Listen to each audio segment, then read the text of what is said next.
તો આગળ સમાચારમાં વાત કરીએ. સમાચાર સામે આવ્યા છે જેમાં પ્રાંતિજ બાદ હવે હિંમતનગર નગરપાલિકામાં ક્યાંક વિવાદ વકર્યો.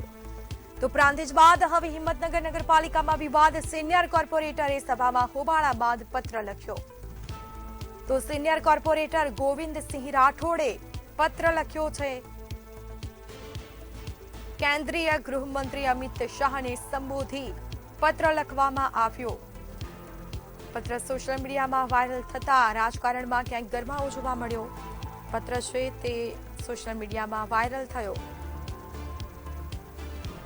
તો આપણી સાથે સંવાદદાતા દીપકસિંહ રાઠોડ લાઈવ જોડાઈ ચૂક્યા છે. જી દીપક, ક્યાંક હિંમતનગરમાં અત્યારે નગરપાલિકામાં વિવાદ વકર્યો છે, શું છે આખો મામલો?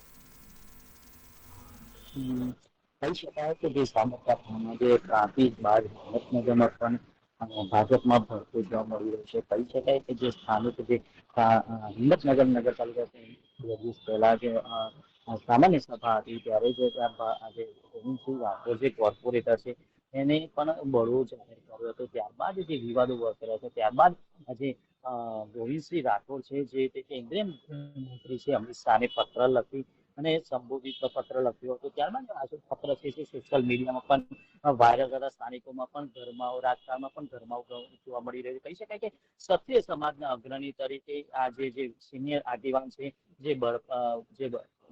જે આગેવાન છે તેને પણ હોદ્દો ના મળતા જે સમગ્ર મામલો હતો ગરમાયો હતો. ત્યારબાદ આજે જે 14 જેટલા જે કોર્પોરેટર જેટલી ટિકિટો લઈ પત્રમાં બળવો વ્યક્ત કરવામાં આવ્યો હતો. કહી શકાય કે જે જૂથબંધી કરીને ટિકિટો ફાળવી હોવાનો પણ આક્ષેપો કરવામાં આવ્યા છે.